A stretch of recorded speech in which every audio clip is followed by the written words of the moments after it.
Good morning, everyone. Welcome to the orientation program of semester 4. আজকের বিষয় sociology. তো তোমরা যারা সেমিস্টার 4 পরীক্ষা দেবে তারা এর মধ্যে সেমিস্টার 1, 2 এবং 3 এই তিনটি পরীক্ষা দিয়েছো। এবং তোমরা খুব ভালো করে জানো যে সেমিস্টার 1 আর সেমিস্টার 3 যেটাকে আমরা কিনা অল সেমিস্টার বলে থাকি, তাতে তোমরা এমসিকিউ পরীক্ষা দিয়েছো। আর তারপরে তোমাদের সেমিস্টার 2 তে তোমরা লং কোয়েশ্চেন লেখা প্র্যাকটিস করেছো এবং সেই পরীক্ষাটা তোমাদের basically short question, long question মিলে রিটেন এক্সাম ছিল। এমসিকিউ এর মতো জাস্ট টিক মেরে দিলেই আনসারটা হয়ে যাচ্ছে, সেরকম পরীক্ষা ছিল না।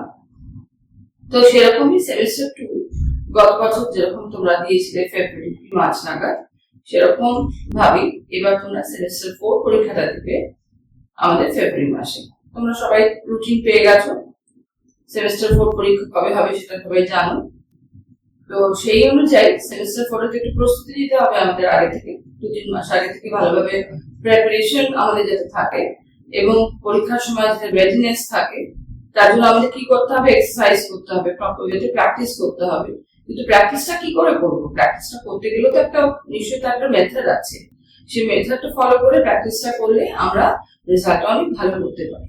এবং রেজাল্টটা ভালো করার অনেকগুলো কারণ আছে। রেজাল্ট ভালো করা যেন নিজের একটা মনে ভালো লাগে, তার সঙ্গে এরপরে তোমরা ক্লাস 12 পাস করে সবাই কলেজে যাবে এবং কলেজে ভালো নাম্বার থাকলে ভালো অ্যাডমিশন, ভালো কলেজে পাওয়ার চান্স থাকবে এবং সেখানে সবারই একটা নতুন একটা এক্সপোজার হবে। তো আমরা তাহলে আজকের এই ওরিয়েন্টেশন প্রোগ্রামটা শুরু করি।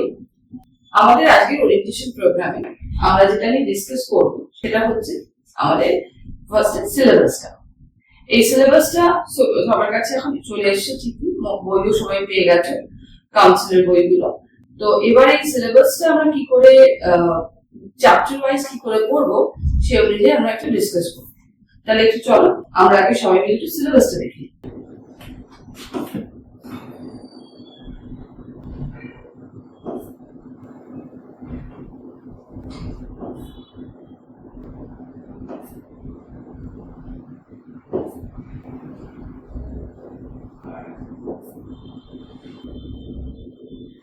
আচ্ছা, সেমিস্টার 4 এর যে সিলেবাসটা আমরা এখানে ডিসকাস করব সেটা হচ্ছে গিয়ে ফার্স্টে শুরু হচ্ছে, টপিকটাই হচ্ছে যে কন্টেম্পোরারি সোশ্যাল ইস্যু। এখানে দেখো লেখাই আছে কন্টেম্পোরারি সোশ্যাল ইস্যু।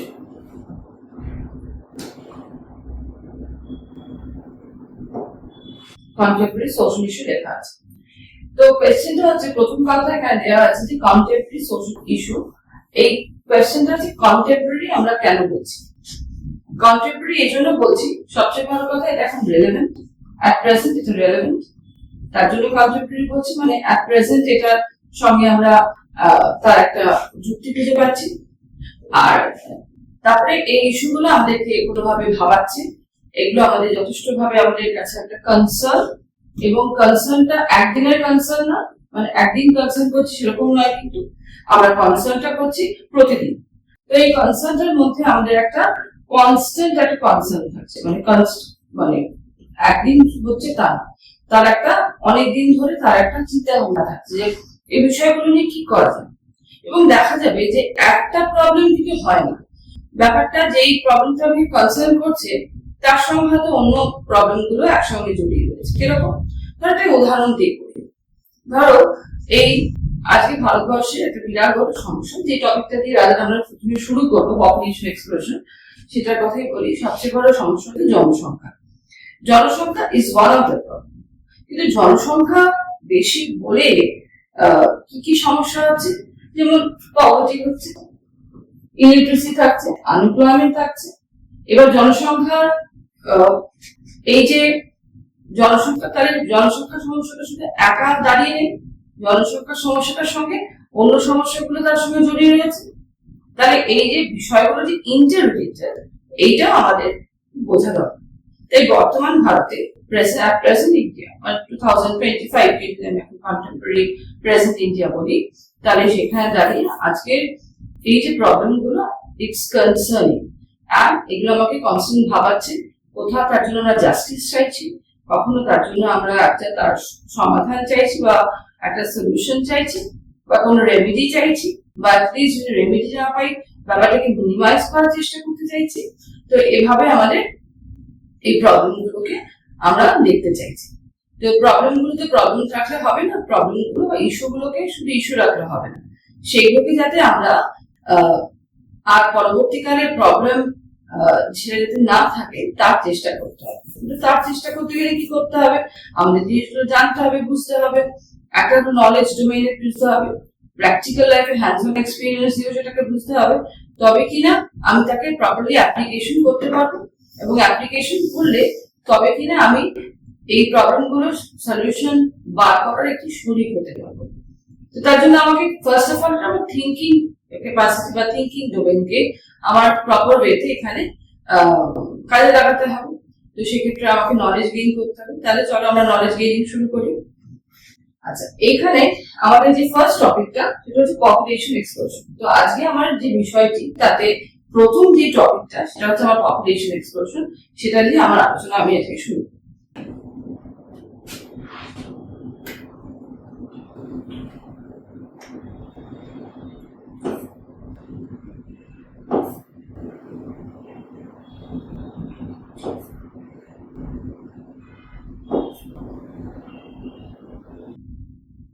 আলোচনাটা শুরু হওয়ার আগে, পপুলেশন এক্সপ্লোশনের আলোচনাটা শুরু হওয়ার আগে একটু সেমিস্টার 4 এর কি স্ট্রাকচার আমাদের সেটা আমাদের একটু দেখে নেওয়া হয়। তো সেমিস্টার 4 এর যে স্ট্রাকচারটাকে নিয়ে আমরা ডিসকাস করবো সেটা হচ্ছে যে আমরা কিন্তু এখানে বিশেষভাবে এমসিকিউ এর ব্যাপার আমাদের কিন্তু থাকছে না। আমাদের কিন্তু এখানে এমসিকিউটা থাকছে না। এমসিকিউ জায়গায় কি আসছে, এমসিকিউ থেকে আমরা ভিএসকিউ তে যাচ্ছি। ভিএসকিউ বলতে বোঝায় ভেরি শর্ট কোয়েশ্চেন্স। এই ভেরি শর্ট কোয়েশ্চেন্স গুলো আমাদের কত নম্বরের হয়? মেইনলি 2 নম্বরের। তোমরা সিলেবাস জানো, দেখেছো। আর একটা কথা হচ্ছে যে আর এসকিউ গুলো কত করে হয়? এসকিউ গুলো হচ্ছে 3 নম্বরের। আর আছে এলকিউ বা এটাকে জিকিউ বলা হয়। এটা কত নম্বর? এটা 6 নম্বর। এবার এই 6 নম্বরটা গোটা 6 নম্বর হতে পারে, অথবা 6 নম্বরটাকে আমি এরকম ভাবে ভাগ করে 4+2 করতে পারি, অথবা 2+2+2 দিতে পারি, অথবা 3+3 = 6 দিতে পারি। এরকম নানান কি বলবো ডিটারমিনেশন দিয়ে আমার কোয়েশ্চেনস গুলো আসতে পারে। আবার গোটা 6 নম্বরের প্রশ্ন কিন্তু আমি দেখতে পারি। তো কোনটা যখন কিভাবে আসবে সেই অনুযায়ী আমার কোয়েশ্চেন লেখার যে প্যাটার্নটা সেটা কিন্তু কিছুটা ক্ষেত্রে পাল্টে যাবে।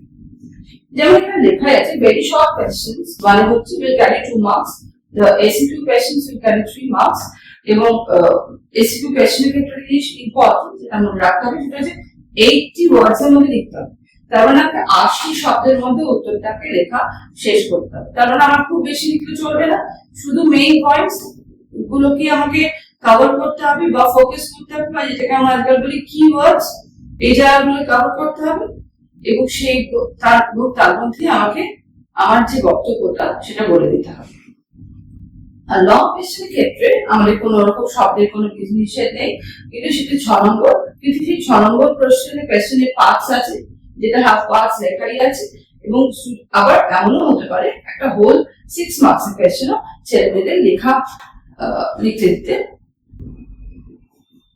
দেওয়া হতে পারে, বা লেখা প্র্যাকটিস করতে হবে। তো রকম ভাবে আমাদের তাহলে রেডি রাখতে হবে যে as a whole 6 marks question পেতে পারি, আবার আমরা পার্ট কোয়েশ্চেনস পেতে। বোঝা গেল? তাহলে আমরা মোটামুটি কোয়েশ্চেনস গুলোর কিরকম প্যাটার্ন সেটা ডিসকাস করে দিলাম। এবার এই ভেরি শর্ট কোয়েশ্চেনস গুলোর ক্ষেত্রে কিন্তু একটা জিনিস মনে রাখতে হবে, এগুলো 2 নম্বরের, এবং এগুলোর ক্ষেত্রে কিন্তু খুব একটা শব্দের কোনো শব্দসীমা নেই। একমাত্র 3 নম্বরের প্রশ্নে আমাদের একটা শব্দ একটা সীমা আছে, সেটাকে আমরা ভেঙে দেখেছি। 3 নম্বর প্রশ্নগুলো আমরা একটু অন্যভাবে দিতে চাই, যেখানে ছেলেমেয়েরা একটু ভেবে লিখবে বা একটু বুঝে লিখবে, এবং লেখাটার মধ্যে অনেক সময় অল্প কথা থেকে অনেক সময় অনেক কিছু বুঝিয়ে দেওয়ার ব্যাপার থেকে সেই ব্যাপারটা তারা প্র্যাকটিস করবে। এই সব প্রশ্নের ক্ষেত্রে একটা জিনিস মাথায় রাখতে হবে, কি ওয়ার্ডস বলে একটা কথা হয়। কি ওয়ার্ডস, বা আমরা যদি বাংলায় বলি যে প্রধান শব্দগুলো এইগুলোকে যদি আন্ডারলাইন করি বা এগুলোকে যদি অন্য ইঙ্ক দিয়ে মানে ব্ল্যাক ইঙ্ক দিয়ে হাইলাইট করি তাহলে কিন্তু আমাদের লেখাটা বেশ দেখতেও ভালো লাগে এবং যিনি পড়েন যিনি এক্সামিনার হন তিনি তো একটি খাতা রাখেন না, তিনি অনেক খাতাই রাখেন, তারপরে এক্সামিনার পক্ষে খাতাটা দেখতেও ভালো লাগে এবং উত্তরটাও তার কাছে খুব সুন্দর করে একটা রিপ্রেজেন্টেশন হয়। কেন আমাকে তো এক্সামিনার চিনবেন না, এক্সামিনার আমাকে চিনবেন শুধু খাতার মাধ্যমে। তো আমাকে তাই খাতাটা আমাকে ভালো রাখতে হবে যাতে আমার খাতার মধ্যে দিয়ে আমি সুন্দর করে আমার বক্তব্যটা পেশ করতে পারি। তো আশা করি এটা তোমাদের কাছে বোঝা গেছে। তাছাড়া যেটা হচ্ছে যে কিছু প্র্যাকটিস রাইটিং এর ব্যাপার আছে, শুধুমাত্র পড়লাম হবে না, কোয়েশ্চেন্স আছে, কাউন্সিলের কোয়েশ্চেন ব্যাংক বেরোবে, সেগুলোকে তোমরা প্র্যাকটিস করবে। তাছাড়া বইয়ের পেছনে প্রচুর কোয়েশ্চেন্স থাকে, মডেল কোয়েশ্চেন্স আছে, সেগুলোকে প্র্যাকটিস করবে। এই প্র্যাকটিস গুলো করলে তোমরা প্রত্যেকে দেখবে যত অভ্যাস করবে তত দেখবে নিজের লেখার প্রতি নিজের একটা কনফিডেন্স বিল্ড হবে। তো লেখা প্র্যাকটিস করাটা কিন্তু তোমাদের বাড়িতে বারে বারে করতে হবে এবং তার জন্য টপিক বেছে নেবে। ধরো আজকে আমি for example topic over population করছি বা পপুলেশন এক্সপ্লোশন করছি, আমি সময় আমার আজকে হাতে বেশি নেই, আমি শুধু পপুলেশনের ডেফিনেশন রিজন এইটুকুই করলাম, রেমেডিসটা কালকে করতে পারে, আমার অন্য একটা পড়া আছে বা অন্য কোনো পরীক্ষা আছে বা অন্য কোনো একটা সমস্যা আছে, আজকে আমি এর বেশি এই টপিক নিয়ে সময় নষ্ট করতে পারছি না বা সময় দিতে পারছি না। তখন আমি তাহলে কি করবো, তখন ওই যে যেটা পড়লাম ওটা প্রথমত পড়ে আমি ওটা মেমোরাইজেশন করার চেষ্টা করবো, কোনো একটা খাতা নিয়ে বসবো আর ডিভাইসটাকে কিন্তু আমার থেকে শতহস্ত দূরে রাখবো, কিন্তু ওটা একটা ডিস্ট্রাকশন তৈরি করে এবং পড়াশোনার সময় ওটার সঙ্গে কোনো ইন্টারফিয়ারেন্স যাতে না থাকে সেটাই কারণ। সবাই সেটা একটু ফলো করবে। এবার আমি একটা খাতা নিয়ে বসবো, খাতার মধ্যে আমি সেগুলোকে ছোট ছোট করে লিখলাম, কি কি করলাম আমি মেমোরাইজ করতে পারছি না দেখছি।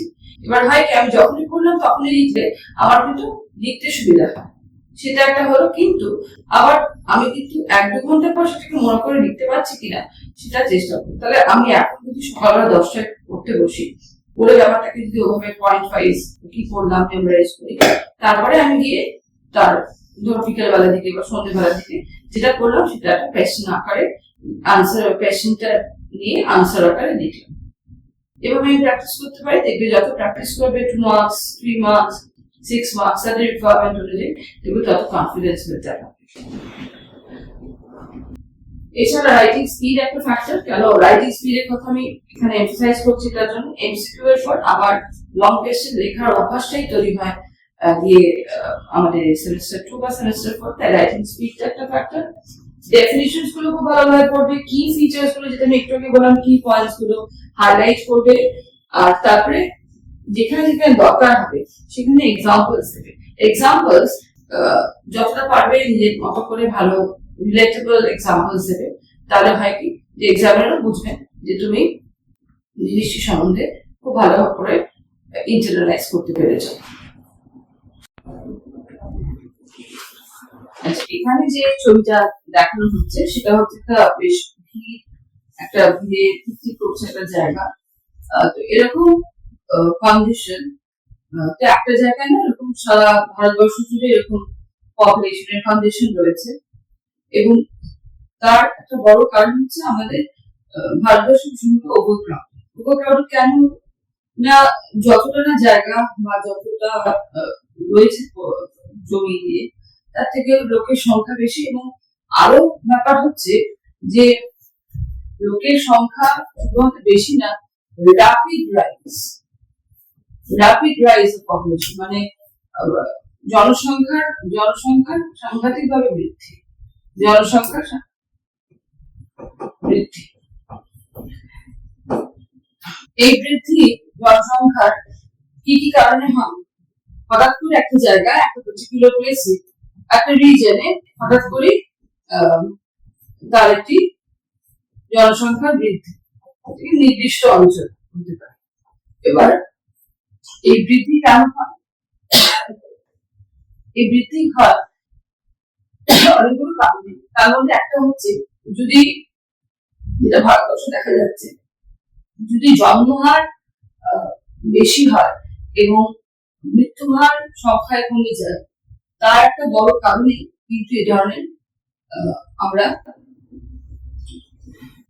জনসংখ্যা বৃদ্ধি পাই। তো এই জনসংখ্যা বৃদ্ধির জন্য আমাদের এই দুটো মেইন কারণ হচ্ছে জনসংখ্যা বৃদ্ধি। কিন্তু শুধু এই দুটো কারণেই জনসংখ্যা বৃদ্ধি আটকে দিই। আমরা যদি কজেস গুলোতে আসি বা কারণগুলো অনুসন্ধান করি, তাহলে ব্যাপারটা শুধুমাত্র জনসংখ্যা বৃদ্ধিতে আটকে দিই।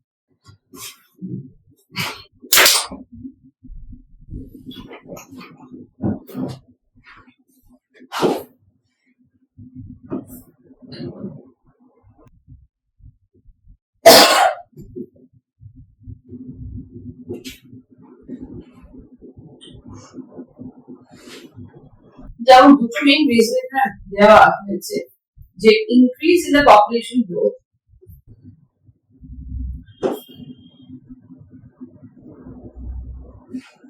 Increase in the rate of birth, আর তেমনি এখানে দেওয়া আছে যে ইনক্রিজ ইন দ্য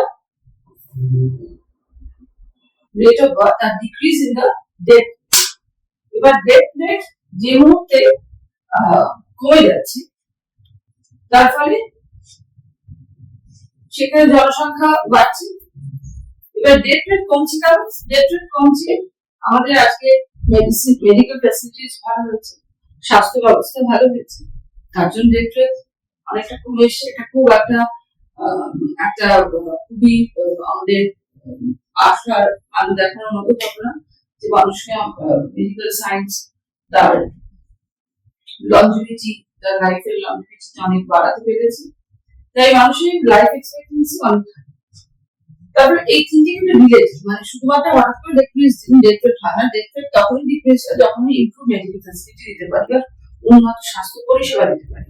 এবং সেই উন্নত স্বাস্থ্য পরিষেবা কয়েকজনকে দিতে পারলে হবে না, আমি ভারতবর্ষের বা দেশের জনসংখ্যাকে দিতে পারছি, অনেককে দিতে পারছি, এবং তার ফলে সেটা একটা ব্যাপার হচ্ছে, তাই লাইফ এক্সপেক্টেন্সি বেড়ে যাচ্ছে। আবার এদিকে জন্মানো আটকে দিই, জন্মের হারও বাড়ছে, তারপরে জন্মের হার যত বাড়ছে মৃত্যুর হার কিন্তু ততটা এক্সটেন্টে বাড়ছে না, তার ফলে পপুলেশন এখানে বাড়ছে। আরেকটা কারণে পপুলেশন বাড়ছে সেটা হচ্ছে মাইগ্রেশন, মানে পরিব্রজন। বিভিন্ন নেইবারিং কান্ট্রি থেকে যখন বিভিন্ন লোকরা আসছেন, বিভিন্ন সময় এসছেন, পার্টিশনের সময় যখন এসছেন, তারপরে এসছেন, তো এরকম ক্ষেত্রে জনসংখ্যা বেড়েছে।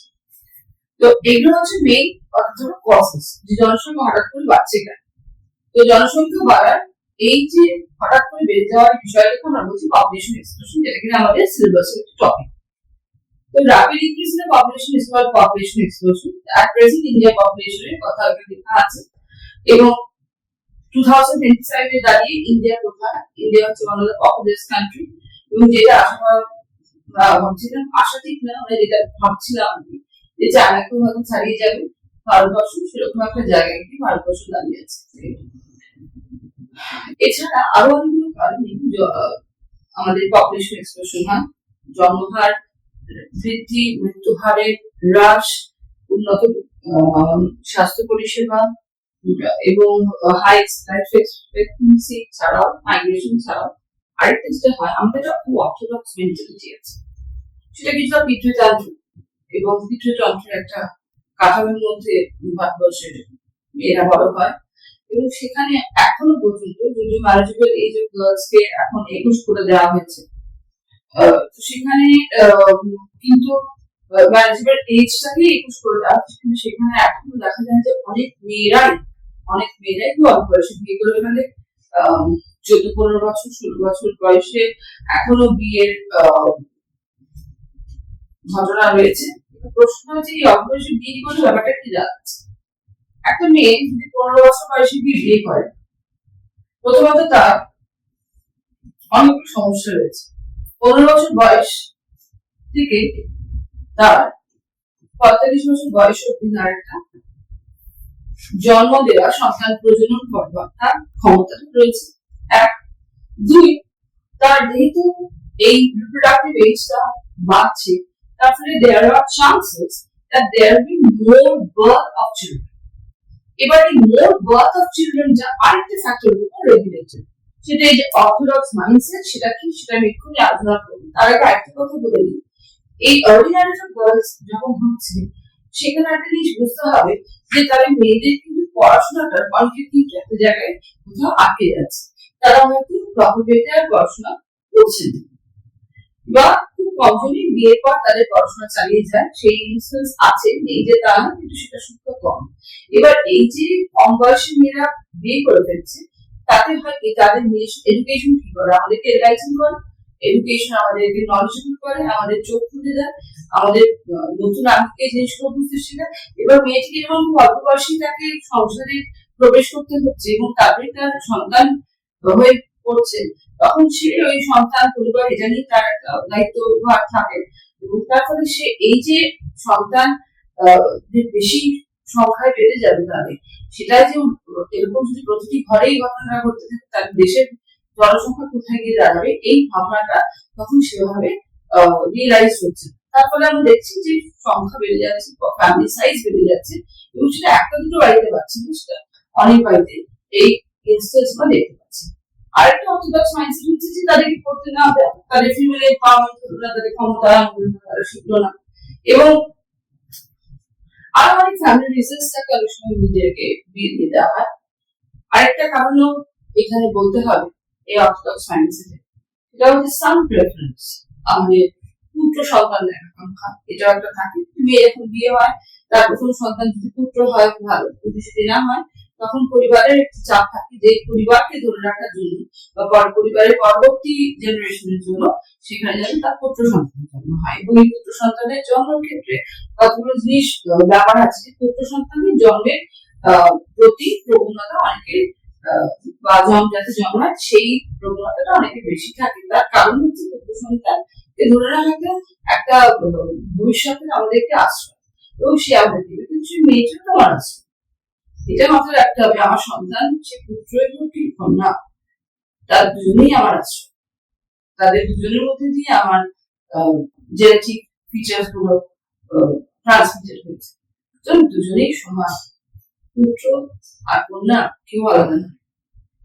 বংশ পরিচয়ের ক্ষেত্রেও আমার দুজনেই আমার, কেউ একটু কম না, কেউ বেশি না। এই ভাবনাটা যতক্ষণ না সকলের বুঝতে পারবেন বা বোঝার বোধগম্য হবে এই বিষয়টি, ততদিন পর্যন্ত এই সাব প্রেফারেন্স কনসেপ্টটা থাকে, এবং এই সাব প্রেফারেন্স কনসেপ্টটা থেকে এই পপুলেশন সাইজ বাড়াবে। এবং শুধু তাই নয়, এই পেট্রিয়ার্কি, এই যে মাইন্ডসেটটা, এটা পারপিচুয়েটেড হবে জেনারেশন আফটার জেনারেশন। সুতরাং it's the high time in 2025, whoever is studying, whoever is understanding this population growth must understand this reason very carefully, যে এই বিষয়টি কিন্তু তাদেরকে মাথায় রাখতে হবে যে পুত্র সন্তান এবং কন্যা সন্তান এই জেন্ডার ডিসপ্যারিটি বা সন্তান বড় হওয়ার সময় যে বাবা মারা জেন্ডার সোশ্যালাইজেশন করেন বা লিঙ্গ সামাজিকীকরণ করেন, সেক্ষেত্রে ব্যাপারটা যদি ইকুয়াল থাকে, আমরা আজকাল ইকুয়াল দেখেছি না, ইকুয়াল না থাকলে তো আজকের এত মেয়ের এত মহিলারা ক্ষমতা পেতেন না, কিন্তু আমরা অনেকে অনেক ইনফর্মেন্ট পেতে নিয়ে অনেক কষ্ট করতেও হয়েছে। আর তবে মেয়েদের যেমন সবসময় স্মুথ তা নয়, চেষ্টা করতে দিতেই হবে। তো এই ক্ষেত্রে বাবা মার প্যারেন্টসের একটা বড় ভূমিকা আছে, প্যারেন্টস এর বড় ভূমিকার জন্য প্যারেন্টস এর প্রপারলি এই আর্লি ম্যারেজটা হতে চলবে না, প্যারেন্টসরাও একটা বেশ ম্যাচিওর এজ দিয়ে জিনিসগুলো ভালোভাবে বুঝতে পারবেন, তবে কিনা এই পপুলেশন সাইজ বা সান প্রেফারেন্স এই ব্যাপার থেকে তারা অনেকটা মুক্ত হতে পারে। সন্তান পুত্র সন্তান যেরকম ওয়েলকামিং, কন্যা সন্তান তত ওয়েলকামিং, এই কনসেপ্টটা কিন্তু পপুলেশন এক্সপ্লোশনের একটা বড় রিজন। আরেকটা হচ্ছে যে কিছু socio economic developmental issues factors থেকে যায়, যার জন্য এই পপুলেশন গুলো আমাদের বৃদ্ধি হতেই থাকে। তো আর এই যে পপুলেশনের এই যে রিকোয়ারমেন্ট বললাম, এগুলো সমস্ত মূলত সবকটার যে কারণগুলো, কজেস গুলোকে ডিসকাস করলাম, বা কারণ, এই কারণগুলো পপুলেশন এক্সপ্লোশনের যে কারণগুলো সেগুলোকে এখানে ডিসকাশন করা। তো এটা আসলে আমরা বুঝতে পেরেছি যে কারণগুলো কি কি হতে পারে, মেইন কারণগুলো এগুলো বললাম। এটা কারণগুলো আমি লিখেছি কিছুগুলো আইটালিক্সে লিখেছি, কিছু জিনিসকেও এমনি লিখেছি। তো আইটালিক্স লেখা মানে আমি সেই জায়গা করে এমফাসাইজ করছি, সুতরাং আনসার লেখার সময় যেরকম ভাবে আইটালিক্স লিখতে বলছেন, কিওয়ার্ডস গুলোকে যদি আন্ডারলাইন করে দাও তাহলে কিন্তু আনসারের বিষয়টা ক্লিয়ার হবে। তবে শুধু পয়েন্ট না, কোয়েশ্চেনের পয়েন্টটা বুঝতে হবে। আমি যদি এটা 3 নম্বর প্রশ্ন আসে বা 6 নম্বরের প্রশ্ন আসে কলেজ, তখন আমাকে কিন্তু কলেজটাকে শুধু একটু পয়েন্ট দিলেই হবে না, এই পয়েন্টগুলোকে কারণগুলো, যেরকম লিঙ্কগুলো বোঝাচ্ছি না, ইন্টার রিলেশনশিপস গুলো বোঝাচ্ছি না, সেগুলো কিন্তু সেভাবে বুঝিয়ে দিতে হবে। ঠিক আছে, তাহলে এবার পরবর্তী আমরা টপিকে চলে যাই। পপুলেশন এক্সপ্লোশন কি জিনিস বোঝালাম, তারপরে পপুলেশন আমরা পপুলেশনের যে কজেস গুলো, পপুলেশন এক্সপ্লোশনের কি কজেস সেটা বোঝালাম। পপুলেশন ব্লেসিং না গুণ সেটা বোঝালাম। এবার আমরা একটু কটা ছবিতে দেখে নিতে পারি যে পপুলেশন বাড়ার ফলে কি কি সমস্যা হচ্ছে। তো হোয়াট আর দ্য ইম্প্যাক্টস বা কনসিকুয়েন্সেস, ছবিতে দেখে তারপরে না হয় আমরা কিভাবে পপুলেশন কন্ট্রোল করতে পারবো তার আলোচনা করতে পারি।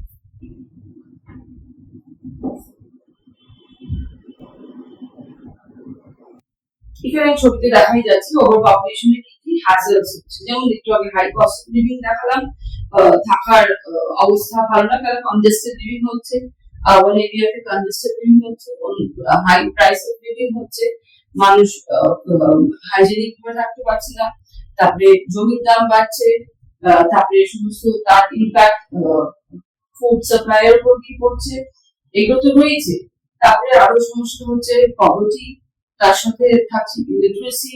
কেন এই প্রবলেমগুলো থাকবে, কেন এই প্রবলেমগুলো যে মুহূর্তে বাড়বে তখন এই সমস্যাগুলো আমি এই পরিষ্কারগুলো দিতে পারবো না। সবার জন্য খাবার দেওয়া বা সবাই যাতে একটা সাবসিস্টেন্স লেভেল মিট করতে পারে, সেই জায়গাটা অনেক সময় রিসোর্সেস অনুযায়ী তো আমার ডিস্ট্রিবিউশনটা হবে, তো সেটা আমি দিতে পারবো না। ইলিটারেসি একটা সমস্যা দাঁড়াবে। এইভাবে জিনিসগুলো প্রবলেম ক্রিয়েট করতে থাকে। তারপরে impact of environment, impact of environment ছবি দেওয়া হয়েছে, এটা গাছের ছবি। গাছের একটা দিকে পাতা ভরা, একটা দিকে গাছটার একদমই কোনো পাতা নেই, এরকম একটা মানে সম্পূর্ণভাবে এনভায়রনমেন্টটা ডিগ্রেডেশন হলো, পুরোটাই আমাদের যে সুন্দর করে দেবে তার একটা ইঙ্গিত এই ছবিটা বহন করে। আর অনেক কিছু আরো অনেক রকম ছবি এরকম আছে, কিন্তু আমি একটা জাস্ট এক্সাম্পল দিয়ে এখানে বোঝাচ্ছি। এছাড়া হাজারদাস এলিমেন্টস বাড়বে, যত লোকের সংখ্যা বাড়বে তত ওয়েস্ট মেটেরিয়াল বাড়বে এবং সেই ওয়েস্ট ম্যানেজমেন্ট হওয়ার সমস্যা হয়ে যাবে। এখানে একটা স্টাডি দেখাচ্ছে যে ভারতবর্ষে আজকে দাঁড়িয়ে ডেমোগ্রাফিক চেঞ্জটা, মানে মেল ফিমেলের ডেমোগ্রাফিক চেঞ্জ এজ ওয়াইজ 2023 তে কি আছে, এবং পরবর্তীকালে এজ এন্ড জেন্ডার ওয়াইজ 2050 তে গিয়ে কি দাঁড়াবে। তো তার একটা ট্র্যাজেক্টরি এখানে দেওয়া আছে, দ্য ডেমোগ্রাফিক চেঞ্জ, এটা বলা যেতে পারে একটা ট্র্যাজেক্টরি যেটা ভারতবর্ষে হতে চলেছে আগামী 25 বছরে। এটা ট্র্যাজেক্টরি, এটাই যে হবে বলা যাচ্ছে, কিন্তু একটা সম্ভাবনাকে দেখানো হচ্ছে। এছাড়া ভারতবর্ষের আজকের দিনকে দাঁড়িয়ে এখানে আমরা টেক্সট দিয়ে দেওয়া আছে,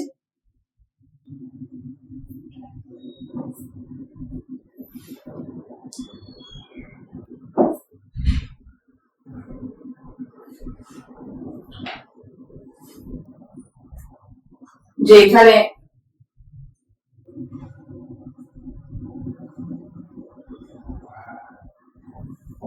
ডেটটা দেওয়া আছে 2018 to 2025 A. The number of additional people expected to be enjoying better life. আবার একটা সিলভার লাইনিংও আছে, আমরা যদি কিছু এক্সটেন্টে পপুলেশন এক্সপ্লোশনের ব্যাপারে কিছুটা অ্যাওয়্যার হয়েছি, তাই কিছুটা মানে বেটার জায়গাও কিন্তু কিছু তৈরি হয়েছে, তারও একটা জায়গা দেখিয়েছে। তারপরে লাইফ এক্সপেক্টেন্সি জায়গাটাও একটা গর্বের আকারে দেখানো হয়েছে, যে কিভাবে যদি আমাদের পরবর্তীকালে বা এখনকার অবস্থায় লাইফ এক্সপেক্টেন্সি বেড়েছে। এটা 2000 থেকে 2021 এর স্টাডি, সবই খুব প্রেজেন্ট স্টাডি।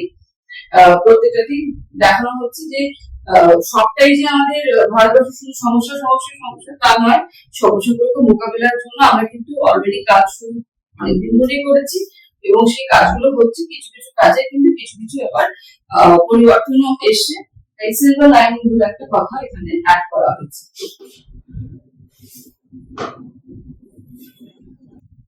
এবার আসি, এই পপুলেশন কি কি কনসিকুয়েন্সেস আনে সেগুলো তো আমরা আলোচনা করলাম। এবার আসি যে পপুলেশন কে এই কন্ট্রোল করার রেমেডিজ গুলো উপায়গুলো। ফার্স্ট উপায়টা হচ্ছে এই যে এখানে এই যে টিএফআর এর যেটা ব্যাপারটা বলা আছে, এই টিএফআর যে ব্যাপারটা বলা আছে যে টোটাল ফার্টিলিটি রেট আমরা চেষ্টা করেছি এখানে যে সেটাকে অ্যাটলিস্ট ডিক্লাইন করে two reaching below the replacement level fertility of 2.1. But TFR এর জায়গাটা total fertility rate average number of children per women এইটাকে ফার্স্ট অফ অল টার্গেট করতে হবে। নাহলে যদি আমি সেটাকে না কমাতে পারি তাহলে তো ফ্যামিলি সাইজ কমে যাবে। এইটা ছাড়া আরেকটা ছিল হচ্ছে মিশন পরিবার বিকাশ, এটা খুব রিসেন্ট একটা যেখানে কিনা ওই টোটাল ফার্টিলিটি রেটের বিভিন্ন রিজনকে ভেবে কন্ট্রাসেপটিভস ইউজ করা এবং হাই ফার্টিলিটি ডিস্ট্রিক্ট গুলোকে বার করে আনা, কন্ট্রোলিং মেকানিজম হিসেবে ব্যবস্থা করা হয়েছে। এছাড়া এনএফ পিআইএস একটা স্কিমের কথা এখানে বলা আছে। তাছাড়া home delivery of contraceptives by আসুন, যেখানে একদম যারা বাড়িতে আসতে পারে না তাদের বাড়িতে গিয়ে কন্ট্রাসেপটিভ ডেলিভারি করা, প্রেগন্যান্সি স্ট্র্যাটেজি যে যেটা এখানে মেয়েদেরকে যাতে অল্প বয়সে বিয়ে না দেওয়া হয় এই জায়গাটা দিলে, এবং সবচেয়ে বড় কথা দিলে আমাদের first child and spacing the second birth child, মানে অনেক সময় হয় কি একটি বাচ্চা আজকে জন্মালো আবার এক বছর মধ্যে পরে বাচ্চা, সেই স্পেসিংটা করার কিন্তু অনেকটা ইয়াং মাদারের হেলথ ভালো থাকে। ইয়াং মাদারের হেলথ ভালো থাকে, শুধু ভালো থাকে না, সেখানে চান্সেস অফ হ্যাভিং চিলড্রেন সেই চান্সেসটা হিসাব করে কম হয়ে থাকে। এরকম অনেক রকম বিষয় আছে। তার মধ্যে provisional child marriage amendment bill আছে, যেখানে এই ফিমেল এটাকে 21 ইয়ার্স ডিলে করার কথা বলা হয়েছে। এছাড়া আমাদের আছে ন্যাশনাল পপুলেশন পলিসি 2000, যেখানে কিনা আমরা ন্যাশনাল পপুলেশন পলিসিতে আমরা ভেবে রেখেছি যে 2045 এর মধ্যে একটা জিরো টার্গেট করার চেষ্টা।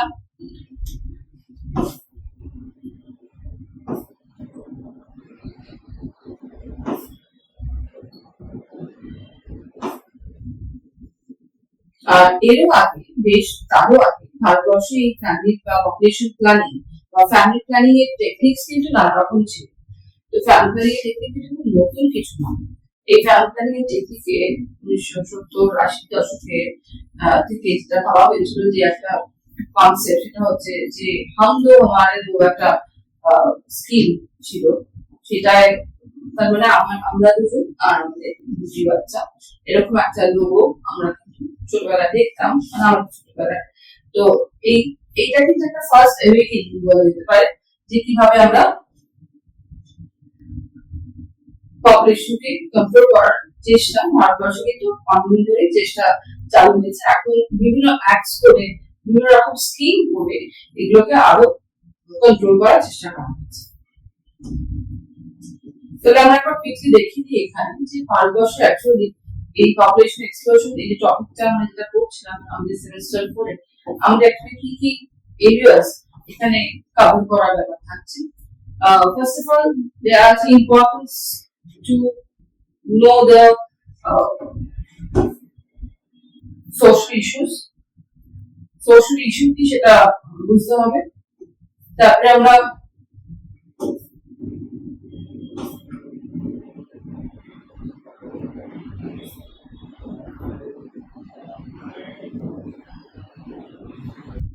পপুলেশন এক্সপ্লোশনের কথা এখানে what is the social issue এগুলো বলা আছে। তারপরে যে পপুলেশন এক্সপ্লোশনের কথা বলা আছে, যে পপুলেশন এক্সপ্লোশনটা কি, পপুলেশন এক্সপ্লোশন কেন সোশ্যাল ইস্যু, এটা একটা ফ্যাক্টর, কেন আমরা সোশ্যাল ইস্যু বলছি, কারণ ইট ইজ রিয়েলি কনসার্ন, তাই আমি সোশ্যাল ইস্যু বলছি। হোয়াট ইজ পপুলেশন, এই বিষয়টা আমাদের জানা দরকার আছে। পপুলেশন স্টাডিকে যে ডেমোগ্রাফি বলে জনবিজ্ঞান, এটা আমাদের জানা দরকার আছে। পপুলেশন বেন না বুম, এই জায়গাটাও ডিসকাশনের বিষয় আছে। জনসংখ্যা কি আমাদের ক্ষেত্রে আশীর্বাদ না এমনি ক্ষেত্রে আশীর্বাদ না আশীর্বাদ নয়, এই ব্যাপারটা। তবে আমি একটা আগ্রহে বুঝিয়ে বললাম যে জনসংখ্যা কিন্তু সবসময় ম্যান পাওয়ার মানুষের প্রত্যেকেরই লাগে, এটাকে কখনোই বলা যায় না যেটা আশীর্বাদ নয়। কিন্তু সমস্যাটা আমাদের ভারতবর্ষের দিকে দাঁড়িয়েছে হঠাৎ করে র্যাপিড ইনক্রিজ অফ পপুলেশন একটা পার্টিকুলার রিজন, একটা within a particular time, এটা আমরা উইটনেস করছি।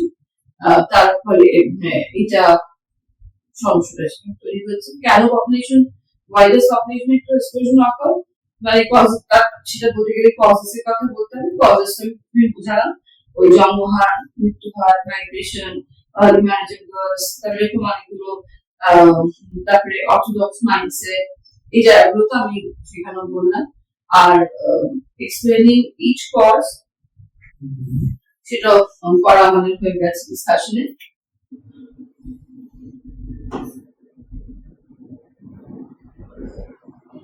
তারপরে আসছে আমাদের কনসিকুয়েন্স অফ পপুলেশন এক্সপ্লোশন, তাই বলা high cost living, poverty, illiteracy, unemployment, তারপরে এনভায়রনমেন্টাল ডিগ্রেডেশন, তারপরে ছবি আমি দেখাচ্ছিলাম, তারপরে কনজেস্টেড লিভিং, তারপরে এই সমস্যাগুলো আরো অনেক রকম। এবং এই যে আমাদের হাই টেম্পারেচার বাড়ছে, গ্লোবাল ওয়ার্মিং হচ্ছে, এগুলো সবই পপুলেশন ইনক্রিজের একটা ইম্প্যাক্ট বটেই। তারপরে রেমেডিজ অফ পপুলেশন এক্সপ্লোশন, আমরা রেমেডিজ গুলোর মধ্যে ফার্স্ট অফ অল হচ্ছে যে আমাদের নিজেদের অ্যাওয়্যার হতে হবে, আমাদের নিজেদেরকে কনসিয়াস হতে হবে, আমাদের নিজেদেরকে সবচেয়ে আগে সচেতন হতে হবে। তো এই সচেতনতা না থাকলে কিন্তু কোনো মতেই এই বিষয়টা হবে না। এই সচেতনতার জন্য গভর্নমেন্টের প্রচুর স্কিম আর পলিসি আছে, যেগুলো ডিসকাস করা হয়েছে। আমি কিছু স্ট্যাটিস্টিক্স দিয়েও দেখিয়েছি যে এই পপুলেশন এক্সপ্লোশন কিরকম হয়েছে, কনসেপ্ট অফ ডেমোগ্রাফি আর ওয়ার্ল্ড পপুলেশন ডে। এই বিষয়টি আমাদের হচ্ছে জুলাই মাসের 11 তারিখ, এইটাও একটু জেনে রাখা দরকার কবে ওয়ার্ল্ড পপুলেশন ডে আমরা অবজার্ভ করি। আর question pattern on population explosion, তো সেটা একটু এখন তারা একটু ডিসকাস করি, তারপরে আমরা পরের চ্যাপ্টারে চলে যাব, পভার্টি নিয়ে।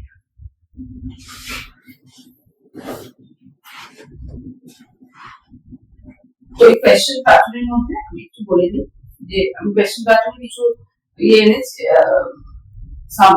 স্লাইড করেছি, কিন্তু কোয়েশ্চেন প্যাটার্নের কিছু স্লাইডের মধ্যে আমাদের যেটা আছে সেখানে কিছু কিছু কোয়েশ্চেন দেওয়া আছে, তা আমি একটু বলে রাখি। এখানে 2 মার্কস এর কিছু কোয়েশ্চেন পাওয়া যাবে, যেরকম ধরো ডিফাইন ডেমোগ্রাফি হতে পারে, হোয়াট ইজ পপুলেশন হতে পারে, মানে জনসংখ্যা কি হতে পারে, জনবিদ্যা কি, তারপরে state two reason of population explosion, এটা হতে পারে 2 মার্কস এর, মানে এগুলো বিএস একটু ভেরি শর্ট আনসার কোয়েশ্চেন।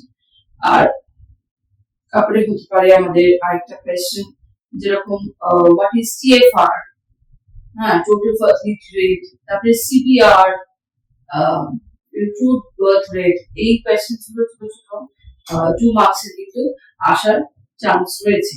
বা two remedies of population explosion, যে জনসংখ্যা নিয়ন্ত্রণের দুটি উপায় দেখবো।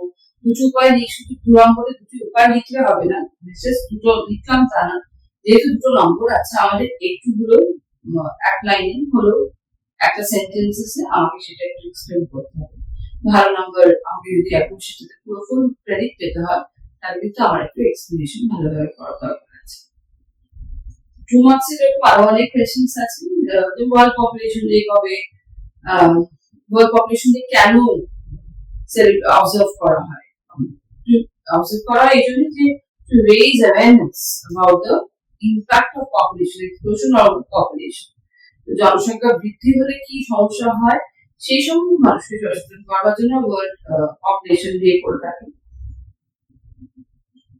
আচ্ছা, তারপরে হচ্ছে কি এরকম 2 মার্কস 3 মার্কস এরও আমরা ওই কোয়েশ্চেন আসতে পারে, যে কজেস 3 মার্কস আসতে পারে, কারণ বা একটা ছোট কোয়েশ্চেনের সঙ্গে ধরুন জানতে পারে define demography, when is the world population day, or why is the world population day observed, 1 mark, 2+1 এরকম কোয়েশ্চেন সেগুলো আসতে পারে। কোয়েশ্চেন ব্যাংক আছে কাউন্সিলর, সেগুলো রেফার করবে, বইয়ের মধ্যে অনেকগুলো স্যাম্পল কোয়েশ্চেন আছে, সেগুলো ভালোভাবে প্র্যাকটিস করবে, দেখবে এই চ্যাপ্টারটা খুব ভালোভাবে তৈরি হয়ে গেছে। তেমনি লং কোয়েশ্চেনে দুটো জায়গা খুব ইম্পর্টেন্ট আছে, কজেস এন্ড কনসিকুয়েন্সেস অফ ওভারপপুলেশন, 3টে কজ, 3টে তার কনসিকুয়েন্সেস, মানে কারণগুলোর 3টি কারণ এবং 3টি তার ইম্প্যাক্ট, তার 3টি ফলাফল। এই দুটো বেশ ইম্পর্টেন্ট একটা কোয়েশ্চেন। 3+3 = 6, সুন্দর লেখা যায় প্রশ্নটি, এছাড়া ডিফাইন ডেমোগ্রাফি বা গভর্নমেন্টের পলিসিগুলো কি কি, মিশন পরিবার বিকাশ কি, ন্যাশনাল পপুলেশন পলিসির সঙ্গে where is the মিশন পরিবার বিকাশ is different, এরকম কোয়েশ্চেন আসতেই পারে। এই কোয়েশ্চেন গুলোর উপর তোমরা ওয়ার্কআউট করবে, বাড়িতে প্র্যাকটিস করবে, বই থেকে পড়বে পপুলেশনের বিষয়গুলো। আর জিনিসগুলো শুধু পড়লেই হবে না, আমি বারবার একটা কথা বলছি, শুধু বইটা পড়লাম, পরীক্ষায় প্রচুর নাম্বার পেলাম, অবশ্যই একটা তার পার্ট, এবং ভালো কলেজে চান্স পাওয়া একটা পোর্শন অবশ্যই।